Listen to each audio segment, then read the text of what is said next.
हर हर महादेव। ऐसा कहा जाता है कि जब चारों तरफ से संकट घिर आए तो भगवान गणेश की शरण लेनी चाहिए। भगवान गणेश की पूजा से घर में सुख समृद्धि आती है और सारी बाधाएं नष्ट हो जाती हैं। हर महीने की चतुर्थी तिथि गणेश जी को समर्पित होती है और इस दिन विधि विधान से गणेश जी के लिए व्रत रखकर पूजा करने से सुख सौभाग्य की प्राप्ति होती है।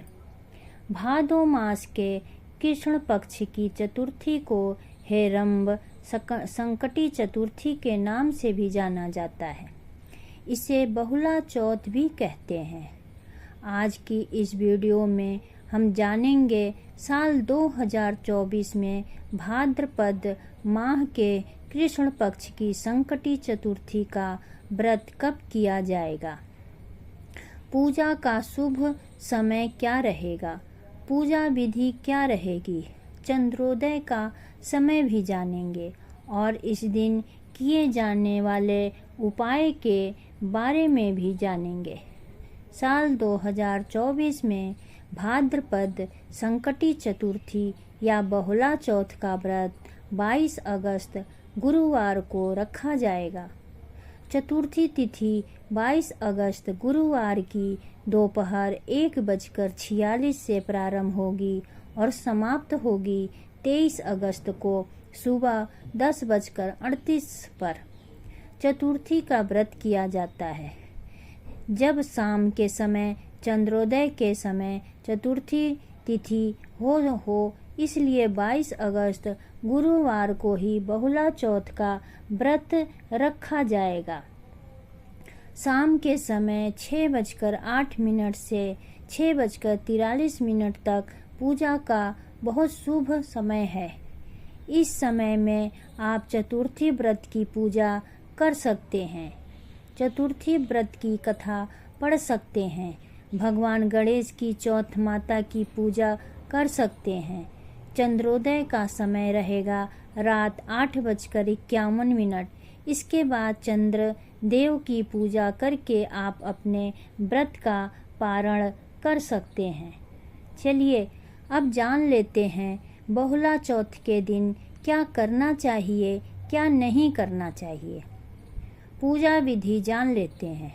बहुला चौथ के दिन सुबह में स्नान करके और शुद्ध वस्त्र पहन ले। काले नीले रंग के कपड़े पूजा पाठ में नहीं पहने जाते हैं। काले नीले रंग के कपड़े आप नहीं पहने।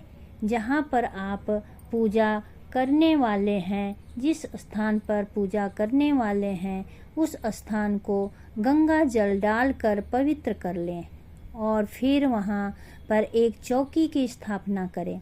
चौकी पर लाल पीला कपड़ा बिछा लें और उस पर गणेश जी की प्रतिमा को स्थापित कर दें। कलश की स्थापना करें। चतुर्थी के दिन सुबह और शाम दोनों समय भगवान गणेश की पूजा करें। धूप दीप नैवेद्य से उनकी पूजा करें, दुर्वा अर्पित करें और इसके बाद भगवान गणेश को लड्डू प्रिय होते हैं तो उन्हें लड्डू का भी भोग लगाएं। शाम को चंद्रोदय के साथ संकटी चतुर्थी व्रत की कथा को पढ़ें या सुनें। भगवान गणेश की आरती करें, उनके मंत्रों का जाप करें। शाम को चंद्रोदय होने के बाद चंद्रमा को अर्घ्य देकर भगवान गणेश और चौथ माता की पूजा करके अपने व्रत का पारण करें। पारण करने से पहले ब्राह्मणों को दान दक्षिणा जरूर दें, क्योंकि दान दक्षिणा के बिना कोई भी व्रत पूजा पूरी नहीं मानी जाती है। अगर आप किसी मनोकामना की पूर्ति के लिए चतुर्थी का व्रत करते हैं तो इस दिन एक हल्दी की गांठ ले लें, उस पर मौली लपेटकर और अपनी प्रार्थना के साथ, अपनी मनोकामना के साथ भगवान गणेश के मंदिर में उसे अर्पित करें। साथ ही साथ कपूर से भगवान गणेश की आरती भी करें। भगवान गणेश को लड्डू का भोग लगाना बहुत ही शुभ माना जाता है। तो इस दिन आप 21 लड्डुओं का भोग भगवान गणेश को लगाएं। ऐसा करने से घर में सुख समृद्धि आती है। भाद्रपद महीने की संकटी चतुर्थी को बहुला चौथ के नाम से जाना जाता है और इस दिन गाय माता की विशेष पूजा की जाती है, सेवा की जाती है। ऐसा करने से पुण्य की प्राप्ति होती है। हर हर महादेव।